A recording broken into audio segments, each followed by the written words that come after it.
Hello and welcome to another episode of Free and Clear.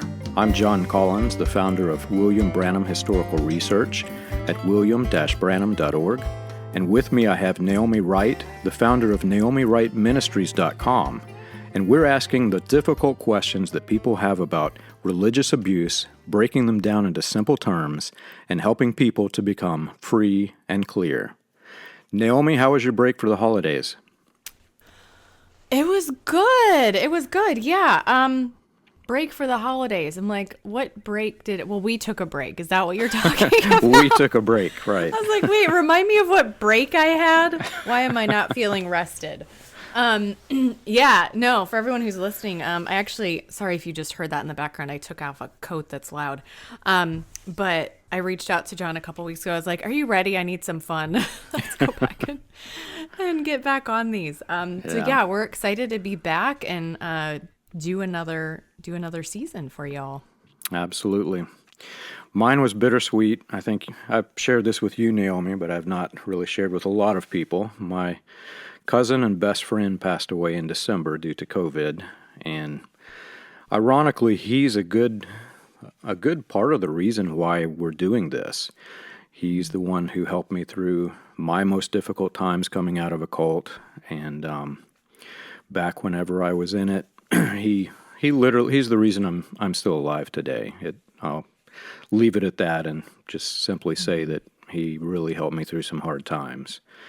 And I never will forget this. I share this with a lot of people. I think I shared it with you the first time we met, but whenever I was leaving the cult that we were raised in, he was not a member of it. He'd left it, but yet he was the only person out of my family who was helping me through this difficult time. And I could not reconcile in my brain why he's doing this, and he's not quote-unquote saved or elite or whatever we called ourselves in the cult. But he was just genuinely a good person, and so I started asking him about what he believed, since he was no longer a cult member, and he says, "John, I believe the cowboy religion." And I said, "What's that, Marcus?" And he said, "Love God, love your neighbors that aren't trying to kill you, and be kind to animals." And at the time, I thought he was going to hell because he did not mention the prophet's name in that equation. And the further I get away from what we were in, the more I realize just how true what he said was. Yeah, he summarized it really beautifully. Right. So mine was bittersweet. We did have some good times, but I had to take some downtime. I had planned on starting back into my podcast as I had promised in our last episode, and I didn't have the heart to do it. Instead, I focused on a major website update, and that just rolled out last weekend. So very exciting stuff. Nice. You're ahead of us. So yeah, everybody, we are, as John announced, this is Naomi Wright Ministries.com. But we were not supposed to be that anymore as of this past Monday. But for anyone who runs an organization, you know that doesn't usually go as planned. So we've been pushed out a bit. I just got the final review link for the new website. I'm hoping to be able to go through it and finalize any edits by Monday and then have the team finish those off. So yeah, I'm hoping in the next 1 to 2 weeks here we roll out. And for those who are listening, I'm going to give you the new name, which there are some people, John, who I know are listening to this because I'm in a Discord group with them, and they're right. like, what is it? And so you guys are about to hear it. We are transitioning to beEmboldened. That is going to be our name. And yeah, thank you. I chose that because it captures the prevention side of things, and it, like being strengthened to catch the red flags and not get involved, as well as the strengthening that we look for as we're healing. So for us to be emboldened, beEmboldened.com is what the new website will be. If you do go to that and you hear this on Monday when it drops and you go to that, it's okay. There's like this, page up that's kind of a sheet, what do you call that? Just like a cover up, whatever. Right. You can't see behind soon. the curtain. It's a coming soon placeholder. Yeah. So you can subscribe on there or whatever if you want to, so that you'll get a notification first when it's live. But yeah, so soon to be emboldened. Cool. And we've just added the framework for partner channels on william-branham.org. So if you go to my site, there will be you'll find some other partners who are soon to be plugging in there, but yours will be one of them. So you can get to your site through my site. Which is great. So Yeah. yeah, lots of good stuff coming, everyone. We've got some fun projects I'm looking forward to. Awesome. Well, these questions are fun. This one is one that I also enjoy talking about. I'm glad we didn't start with a difficult one, but for some people, I guess this is difficult. I can remember a time when it was extremely hard for us during some very difficult financial times. So this is something that I think affects a lot of people. But we're discussing tithing, and more specifically, the cult's abuse of tithing. So I'll get right into it. Our first question. Our family just left a very abusive religious church that we believe to be a cult. The pastor preached several sermons about the spiritual and sometimes physical benefits of paying tithe, but it seems that he and his family were the only ones that really saw any benefit from it. While they lived in a nice house and drove nice cars, we struggled to make ends meet. I see tithing mentioned in the Bible, but I don't see the priests living the lives of luxury. Can you explain the difference between tithing in the Bible and tithing in the church that we left?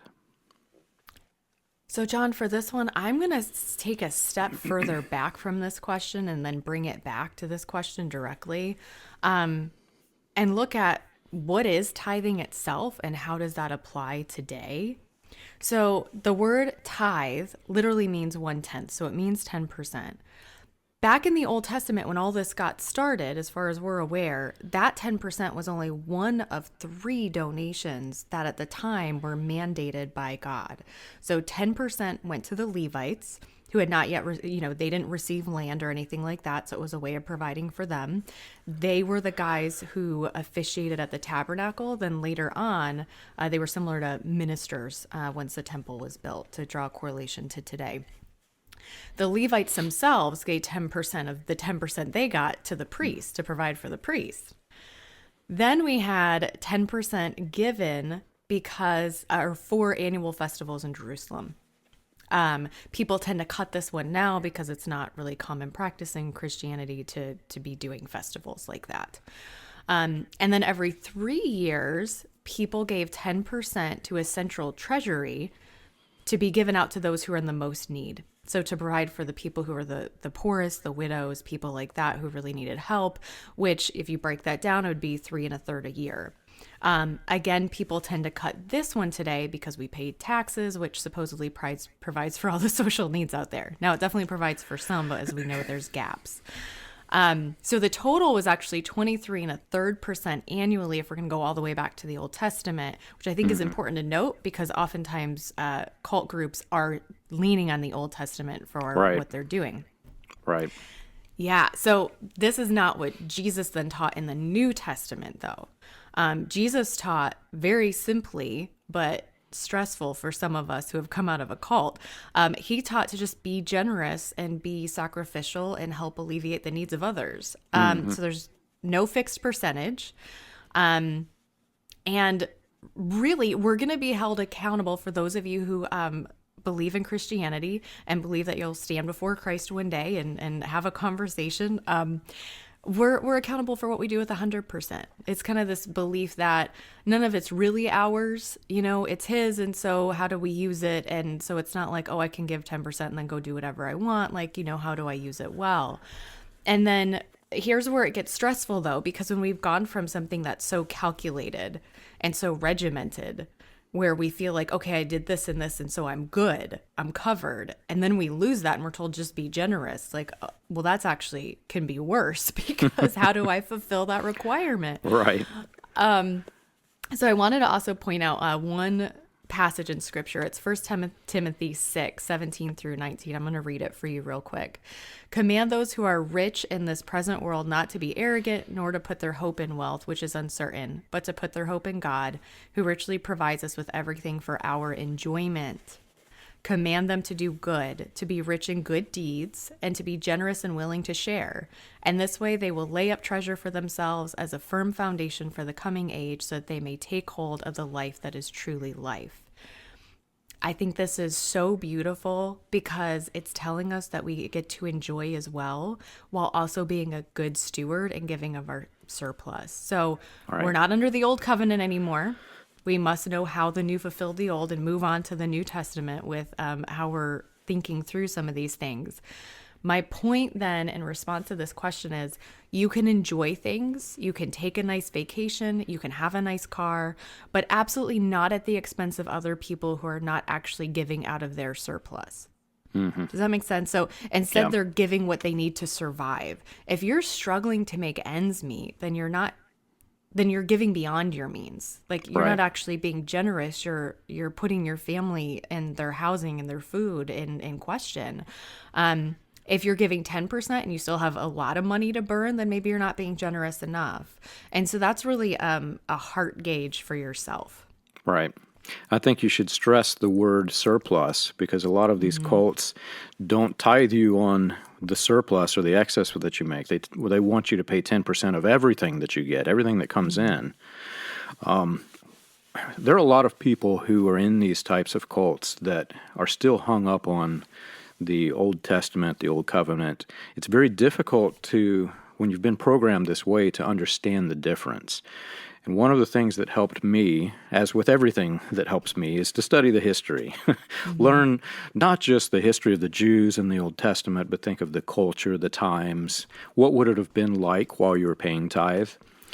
And I mean, think of it. There were no shopping malls. You did not give some priest money so that he and his children could go buy jewels at the local mall, right? No. There's nothing like this. They're out in the middle of the wilderness. Money had no value. If you had money, it was usually to spend to buy food, but there was more trade than there were coins, unless you were, inside of the civilization, the bigger civilizations like Egypt or, the Romans. They had some coins they could trade, but the Israelites really, there were no coins. There was no need for it. They were nomads. And what's interesting is, if you just take a step back from all of this, take a step back from what you've been trained to believe scripturally about tithe and the Old Testament, Old Covenant, etc., and just think about logic. Think about the Sabbaths. So these people, the tithing was also animals. You could tithe your animals, you could tithe, food, grain, etc. And the priest would put it into a store, into like a bank. You could call it a banking system, because on the seventh day, nobody worked. So you go to the bank, you go to the store, and everybody received from it, but they kept a portion back in case there was famine, etc. Every seventh week, there was a Sabbath week. Every seventh month, there was a Sabbath month. At the end of all of this, after 49 years, there was what's called the year of the Jubilee. And whatever was left over after these 49 years was given back to the people, except for just a small percentage that the priest could live out his days. So you did not have priests driving the Cadillac Camel. They were basically creating a banking system to help the people. And once I started to realize this, taking it a step further logically, what does God care about money? God doesn't want your money. He wants you to take your money and to help somebody else who needs money. So tithing, that's a good reason that it transitioned to cheerful giving under the New Covenant, because you had people that desperately needed money for food, or, it wasn't even money, they just needed food. And you had some people who were a little bit more wealthy that could help provide. So as a community, everybody came together to help everybody. Yeah, and John, I mean, I've been asked questions before, more specifically, like, oh, I saw the financials, the general financial breakdown of my church last year, and it just seems like leadership's getting paid really well. And I'm like, well, I mean, it also does depend, though, because if you're in a community that does really well, you're in a very affluent community, and that's where you're serving, and people are, as long as you're still giving for missions, and you're still, I don't think that anyone who's a teacher out there should be just barely making it Right. just because Right. of their title, if everyone around them is great and rolling in their money. I mean, I think we can equalize that a bit, you know? Right. So I don't feel like pastors have to be poor, but they're going to be poor if their people are poor. They sure as hell shouldn't be doing better than their congregation is doing. Right. You know, it's funny. This is not a problem that's limited to the cult churches, right? We left the cult churches and we tried a few different churches while we were transitioning. And one of the churches was, you could call it a mega church. It wasn't really a mega church, but it was very, very large. And the pastor preached this awesome new covenant grace doctrine for like 6 sermons, and then one after telling everybody that we're no longer under the old covenant, the 7th sermon he actually stood up and said, "Today I'm going to preach something that's going to make a lot of you uncomfortable. We're going to talk about tithe," and started preaching that we're under the old covenant and you must give 10%. And I'm like, what just happened? And so he's preaching tithe. Well, in non-culture, actually in all churches, they are required by law to provide a breakdown of where their money goes. The difference between between mainstream churches and cult churches is you can just go right to the front wall and you can pick up a pamphlet that tells you where the money goes. So I headed out of the sermon early. I didn't even listen to the whole thing. I went and I grabbed one, and I see millions of dollars, man, millions of dollars coming into this thing, in so much that they had enough excess, they were about to lose their nonprofit status. And so towards the end, as I'm walking out, the guy's talking about, and we're on fire by God to plant this new church over a new campus over in another city. Well, yeah, he's about to lose his nonprofit status. They're planning a new church, and the new church is going to cost more than the excess they have. So let's collect more tithes to solve this problem. Such a big, big mess. And, you know, it's not a problem limited to the cults, but the difference is transparency. I'll give you another example. We went to another small church.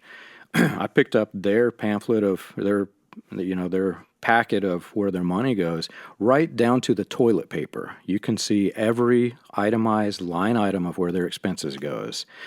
In ours, in our cult church before we left, there was one sign on the wall that said, "We made such and such, we spent such and such." And that was their idea of transparency.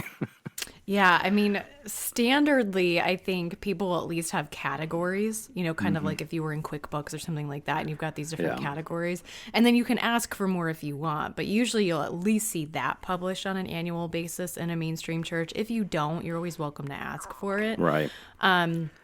But again, I do caution people to get more information on what those numbers are for, because I know, you know, and John, I'm sure you do too, from like running your own thing and running organizations before and stuff.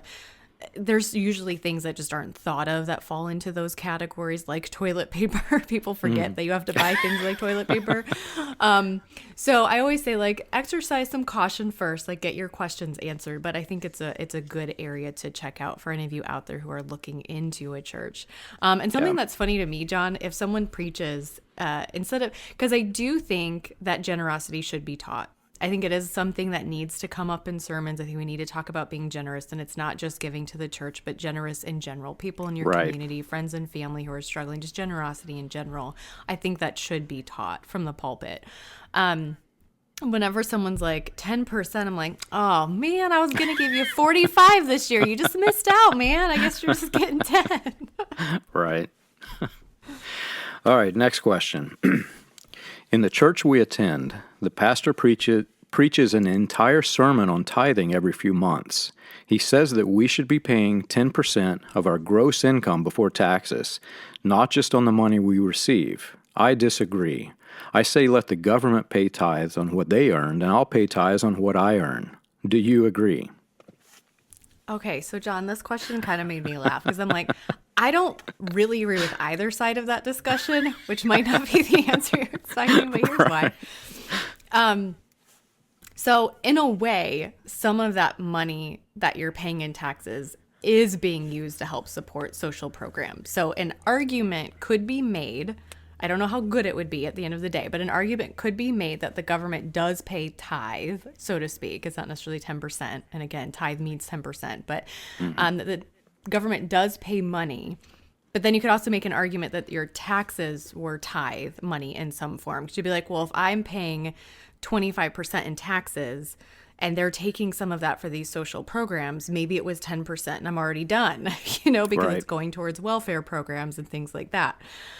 So that does get tricky. It gets messy again. It would be a fun conversation to me to have with this person if they were about, all for getting super intellectual about it. I think it would be fun to kind of think it through. But again, I disagree with the 10% to begin with, like we already discussed. This Right. isn't about hitting a specific mark or checking a box. And so whatever's generous for you out of the funds you actually receive. So I do believe it needs to be out of the funds you actually receive, because if you're trying to do 10% off a bigger amount, again, you might then be struggling for your family. And struggling could be, I can't pay for childcare. My kid's growing and needs new clothes. Like, it's not just, oh my goodness, I have to have a roof and I have to be eating the 50-cent pasta every day and I never eat a fresh vegetable or piece of fruit. I think we need to have reasonable expectations about our health and quality of life here. So if we're doing it before taxes, I'd be concerned for families. I'd be concerned for my Right. own family. Right. So after taxes, I think whatever you want to give to whatever church, parachurch, suffering friend, suffering family member you're communing with, again, it's about being generous. And John, when you think about that, can you remember back to when you were making your exit and not having those rules and regulations? I mean, for me, that was stressful. There was a Oh, different yeah. level of accountability just for me personally. And I think that comes up. Yeah, in the studies that I've done, and I'm no psychologist, but in the studies that I've done in psychology, the way that the cult abuse is structured, it almost makes it like you're the reprimanded child, and you start to see the leaders as these father figures, mother figures, etc., and they're just beating you down. So you're seeing like the bad side of the father and the mother, and they're giving all of these rules that are oppressive. Well, after you leave, the child in you wants to reach out to the father and mother you just left and start to reconnect with these rules, because that was your link to them through these rules, tithing being one of them. This question, I also had to laugh too, because I disagree with both halves of this also, but it's actually came up with multiple people, not just one. And the first time that it came up, this was from a person who was quite wealthy. So I found, back then it was just something to consider, but now that I'm away from this, I find it even funnier that this came from a person who had a lot of money and just didn't want to give so much to the cult, right? And what's interesting, you mentioned this briefly at the end of the first question, but I've also had to take a step back and rethink the whole church, tithe, cheerful giving, etc., in general as something that was completely programmed in my head the wrong way. And what is it? And for a church to function, it really has to function like a business. And if you're not a business person, it's really difficult to grasp this. But there are expenses, and it costs a lot of money. It costs money to keep the lights on. If you want to, if you're in a hot area of the United States and they want to air condition the place, it costs a lot of money to run the air conditioners. It doesn't cost what the people are giving in 10% of their total income, however. If you think logically in numbers, if every person in the congregation is paying 10%, every 10th person is a full salary. And if you've got 500 people in this church, you've got 50 salaries coming in that goes to a person who basically gives a little speech on Sunday and sometimes on Wednesday.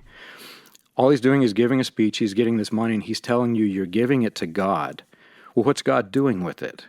If it's not going to the church. Now, not all of them are this way. Some of them do help people. But in almost every cult church that I have investigated or been part of, it usually goes to the family of the pastor and some of his elite. So you have to think of it as a business. what is the business doing? What is it providing for the people? And in contrast, just even if you're in a cult and you're not ready to leave, just go visit another church and watch how it works.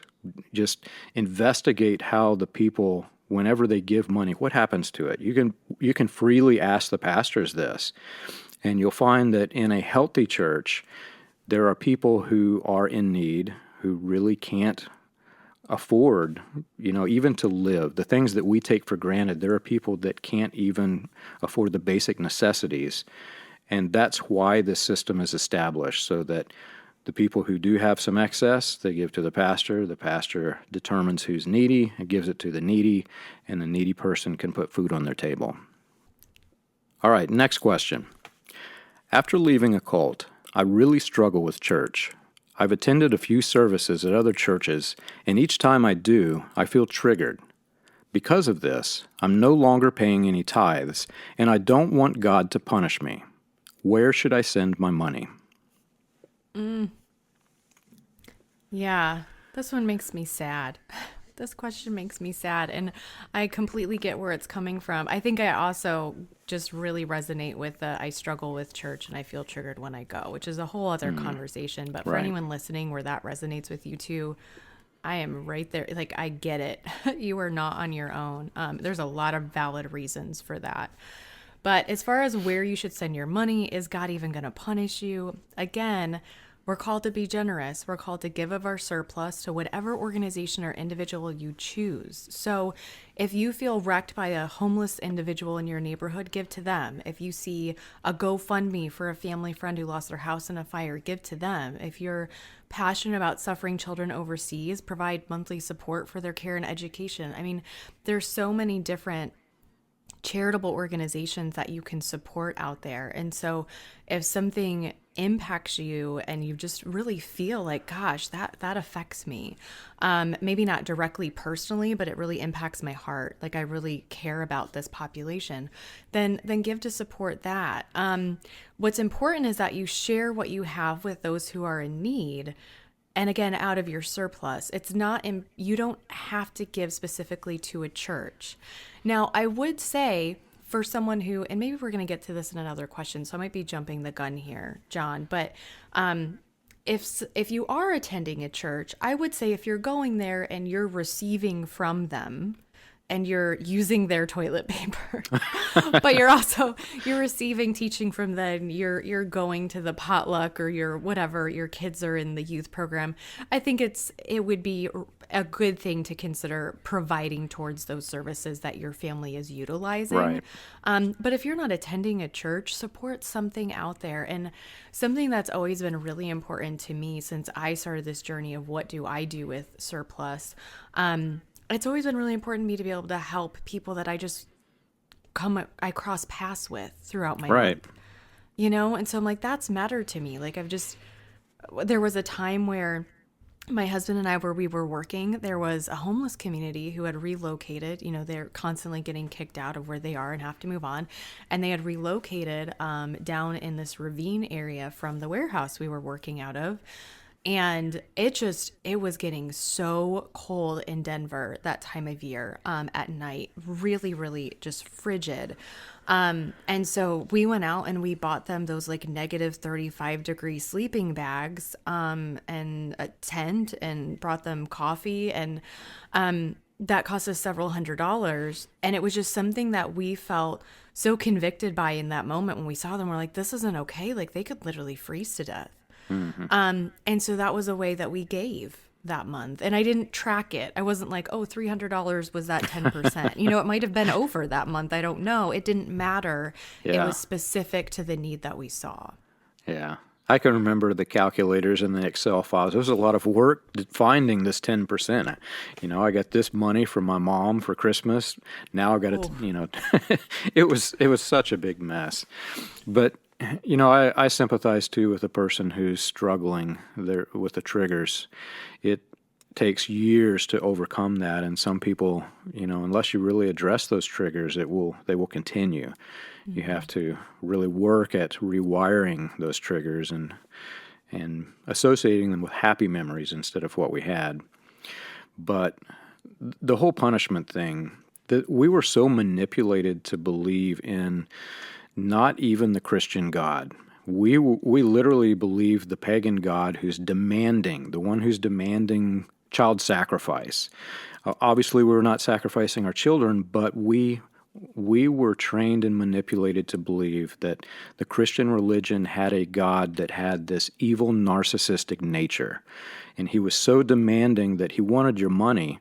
And we never stopped and thought, well, what does he do with money? What does God do with money? And it's because the pastors were taking the money, and in most cases for themselves. When we left and I took a step back from all of this and tried to understand, I found that one of the things that helped me was simply just reading the book of Hebrews. Hebrews addresses the new covenant, the transition from the old covenant, and back in the Old Testament days when there was tithe, you gave the tithes to the priest, and the priest distributed. Well, according to Hebrews, we have a new high priest, and the new high priest is Jesus. Well, you can't just give your money to Jesus, but he's wanting you to give it to the poor and needy. A good place to do that is a church, because the church can help distribute it, but the church is not the only place that can distribute it. Not only that, you may have the means to distribute it yourself. One of the churches that we went to after leaving the cult, I did not fully trust the ministers, and I didn't trust where the money was going. And at the same time, there was a member of the congregation that went through an extreme hardship. Her husband did some very awful things to her children and got put in prison. So she had some children. She had a job that did not even cover the rent in her apartment, but yet had to feed them, had the car payments, multiple, health, medical bills, school, all of this. She had more money at the end of the week than she had money coming in during the week, more expenses at the end of the week than money coming in. And we just started paying our excess to her and started helping her get back on her feet. It's a double-edged sword, obviously, because there are some situations where people will abuse this and they'll just try to live off of your excess, which is why the church makes a good buffer. But there's also times when you don't need a buffer. You just give it to the person who needs it. That is cheerful giving. That is the reason, the foundational reason why the tithing system exists, to help the people in need.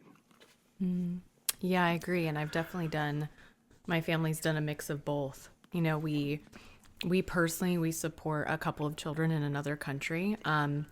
That's something that I can't say I don't care about, but it's not something that I get really fired up about. But my husband does. And I'm like, well, of course, that's important and it's a good cause. And so let's do it.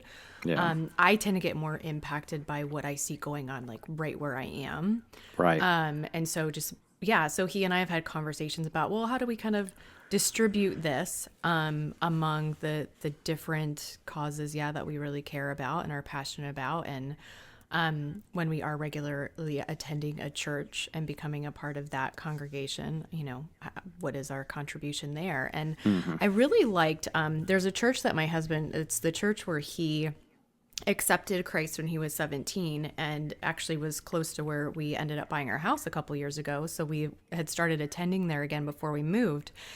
And they actually taught themselves a 5 and 5. So they still kind of went off the 10%, which again isn't necessary, but they were trying to help their congregation, have just kind of an idea, formula of something to kind of jump off of. So they weren't cultish about it. It was more of, hey, here's kind of your launching point, but don't even give us all 10. Give us half of what you're going to give, and then support other things that are important out there. And hey, here's even a list of ideas, and but send the other half to other places, because we don't need to be the only ones supporting missionaries or supporting nonprofits or supporting charities or supporting your neighbor. You guys can do that. And it's I would honestly say, like, it can be fun. All right. You could get your kiddos involved and be like, hey, for this chunk, we're going to pick the names off the tree at Christmas time and give some kiddos in town presents who wouldn't get anything. Like, it really is a joyful experience to give to others. It can be fun. It's great to get the whole family involved. Yeah. And I should mention tithing, again, tithing in the Old Testament wasn't money because money had no value. There were other things that did have values. And I jokingly said this, but I'm actually wanting somebody to try it. When the first person who asked me about tithes in the, when they left the cult, or people who are even thinking about leaving the cult, and these pastors are preaching so heavily, Old Testament is still black and white, we must do it exactly. There is no new covenant, we're under the Old Testament. Well, the Old Covenant says to give the priest a goat. So take a goat to your pastor and see what if he will take it. But I said that jokingly, but I was actually leading to a point. It's not just about the money. We were so manipulated into believing incorrectly that we can make somebody else rich that we were missing the underlying reason why this exists. We're following the letter of the law and not, the reason of the law that it was established. And my cousin, who I told you about at the beginning of the show, one of the things that he used to do is during national tragedies, whenever it be a series of wildfires, he would hop on a plane and go spend a week fighting a wildfire.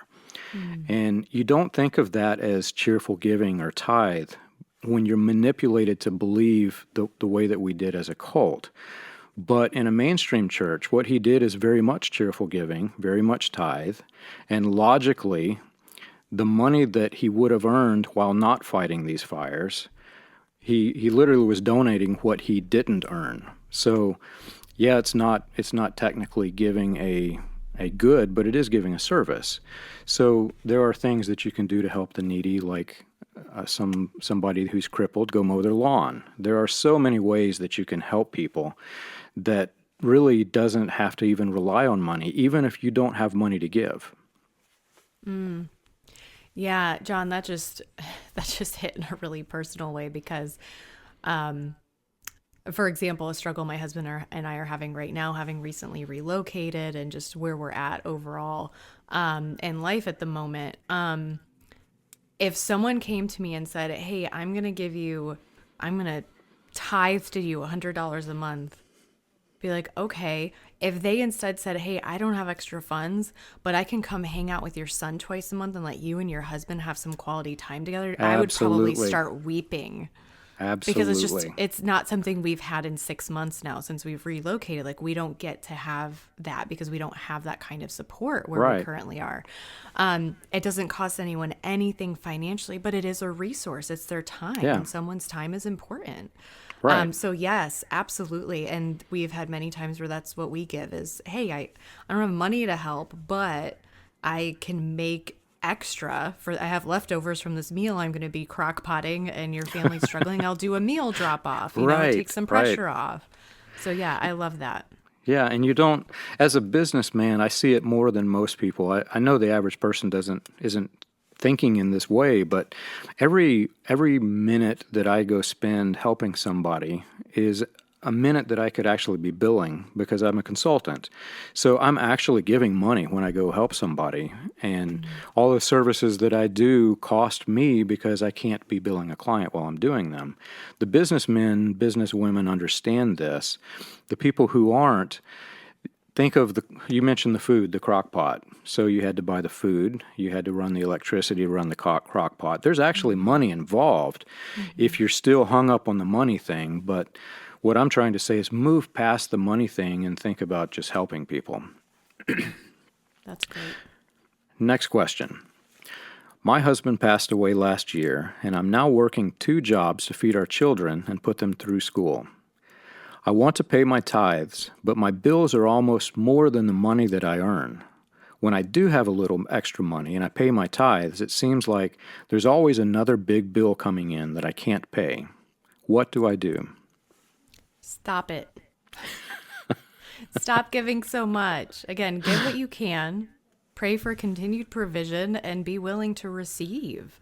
And that's a new part we haven't brought up yet, but be willing to receive. And this sounds like a really tough time in your life and a time when you could receive some support for yourself. So you should not be putting yourself into debt putting your family into a critical situation or position. And, we talk so much about giving, and we have some incredibly beautiful examples in scripture of people who essentially had nothing and still gave in just really precious ways. And so maybe for you, giving is something like watching someone's child for a couple hours so they can get some rest, a new mom who's exhausted, and that's how you give, is you give a couple hours of your time when you're home with your kiddos anyway, or just as an example. But it's also, there are seasons where we really need to be willing to receive. That requires a humility of another kind. But when people want to step forward and say, hey, we want to help out because we know this is a tough season, I would hope that you would be open to that, because it's a way that others get to be generous. And it's nice to be able to give someone the opportunity to be generous and to have that Right. joy of giving while it's helping a genuine need for your own family. Right. And back under the Old Testament tithing system, like I said, you could tithe a goat. Well, there were some people who got hit hard with famine or whatever, and they may not have had a goat. So the priest may have given them the goat. The system exists to help the people who are in need, not to just squeeze every drop that you can out of the people in need. I remember when I first started helping people after leaving cult, I got all of these people excited. They wanted to help me help the cult members. And one of them was in a cult, not the one that we came out of, but he was in a different one here locally. And this person, after working with me a few years and helping me, etc., his pastor was also doing the same thing to him, trying to squeeze every drop out. The guy had no money coming in at one point. He was really struggling. And he wanted to borrow money from me to pay tithes to him. And he didn't come out and say that's what he was doing with it, but after a few conversations with his family members, I started to understand what was going on. He was so manipulated to believing that, number one, God would punish him if he didn't give this 10%, but number two, a lot of these ministers manipulate you by saying, if you don't have money, it's probably because you're not paying tithes. Watch when you give a little bit of tithes. Watch the money come in. It'll just magically appear. God will provide if you give to God. And they don't realize they're not giving to God. They're giving to this man in his Cadillac.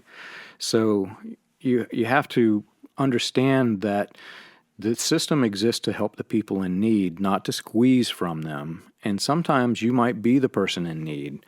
And it's nothing to feel bad about. I personally have gone through severe financial hardships at points of time where I did not see any way that our family was going to keep food on the table. I was a person who needed tithe, and unfortunately I was in a cult which gave none. So you really have to open yourself up to being helped, like you said, but also think about ways in which you can help people. If you are in this situation, like you said, babysit or do something to help another person that isn't financially structured. Yeah, and John, I want to even make this simpler then, because maybe you're like, well, I'm working 2 jobs and I've got kids and like I'm exhausted already. I've had seasons where giving was texting a friend who I knew was struggling, even though I was Right, exhausted right, and I just wanted to go to bed, being like, no, I'm going to send her a message and I'm going to actually pray for her. And that's how I can give right now. And I think that that's a really beautiful thing that we can do for right, people that doesn't really cost us anything. right. All right, last question. There are several people in our church that struggle financially. Our family is blessed financially, and both my wife and I have good paying careers. When I pay our tithes to the pastor, who seems to be doing well for himself, it feels awkward. So many others need money so much more. When we try to save some extra, giving the pastor 10% and then helping some of the other families when we can, I feel that the church should be helping these families and this burden should not be on our shoulders. What should we do? This question is really interesting to me. So, in mainstream churches, donations don't just go to the pastor. The pastor and the rest of the leadership team, they have salaries, they have annual reviews like any other job. The pastor doesn't make all the decisions because there's an elder board or a board of directors essentially that oversees and approves the budget. So the donations are spread out to help those in need, to support mission work, as well as to support church programming, building costs, salaries, things like that. So the church should be helping. And if that's not your church's structure, and if they're not helping, that's a problem in and of itself. But you could choose to divide your giving instead. That would be a suggestion I would have. So like that model I told you, that idea of like a 5 and 5 model. Now, again, I don't believe in a 10% model to begin with. So it doesn't have to be 5 and 5. This is just to give you an example. But maybe you're in a season of life where you're like, basically month to month, if I'm looking at my budget, I have a 5% out of my surplus that I feel like I can give. Well, maybe you divide that in half and you do 2.5 and 2.5. I know someone right now who's now retired. There have been times where he's given 10%. There's been seasons with kiddos in college where he's given 3 to 5%. And right now he's giving 40% of what his family brings in every year because they just have that much surplus. They don't have any bills anymore. The mortgage is paid off. Right. The kids are gone. So they're able. So whatever that looks like for you, this idea of splitting it in half or 30-70, whatever you want to do, but giving some to your church and then some to someone or something else. So this way you're supporting the work at the local church that you're attending, but you're also having the freedom to support those directly that you care about. Again, I am of the opinion that if you're attending a church, using the building and drinking from the water fountain and all that stuff, listening to the music and teaching, then you should consider giving some financial support to that nonprofit. And I want to end my comment on this, John, before I hand it over to you. If you don't think that they should be getting any of your money, then you should probably reconsider your attendance there, because that's a sign that you don't support what they're doing or how they're doing it, and you don't think they're acting with integrity. So that's a big flag for you to consider what you're doing. It's interesting. I growing up, I think I mentioned this before, we went to several different cult churches from coast to coast, Arizona to South Carolina. And there were some churches that I really didn't trust the pastor. There was no way that I was going to give him my money because I could see exactly what that money was used for. Yeah.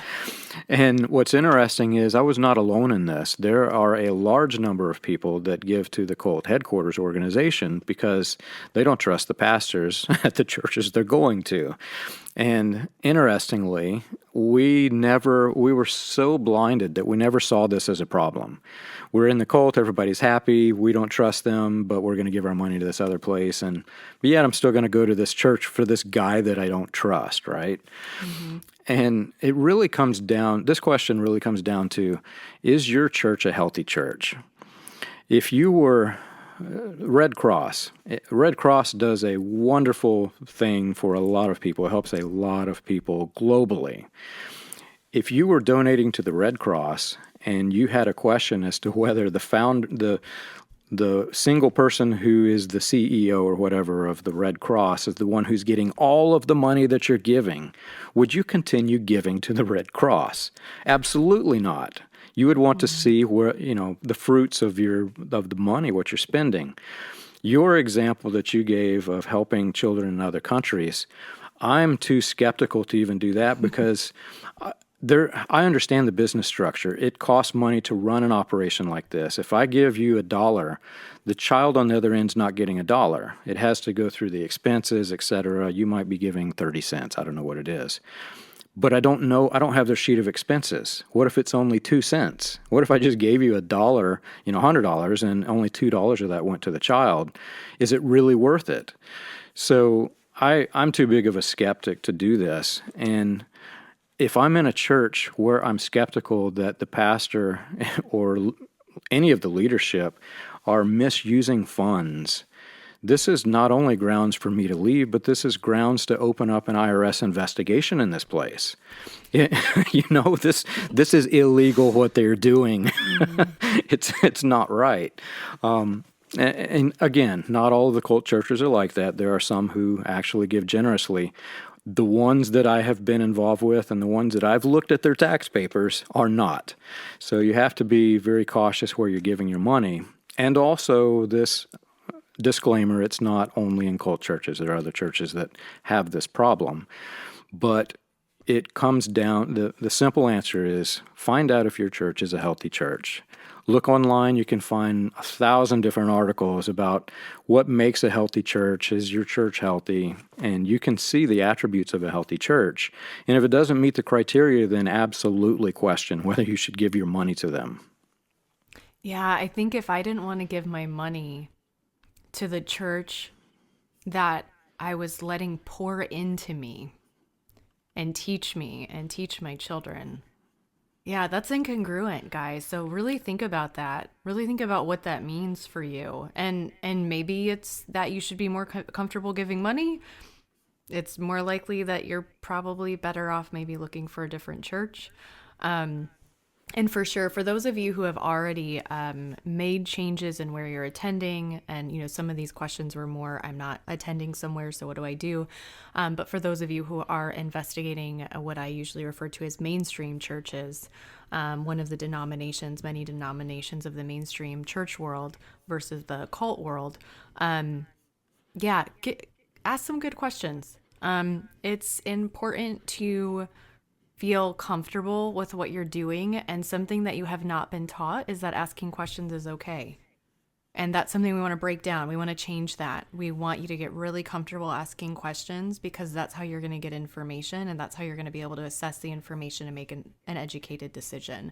And again, that's a whole paradigm shift in and of itself, to say, right, hey, start transitioning to a culture within your household, within your family, and your interactions with people of asking questions.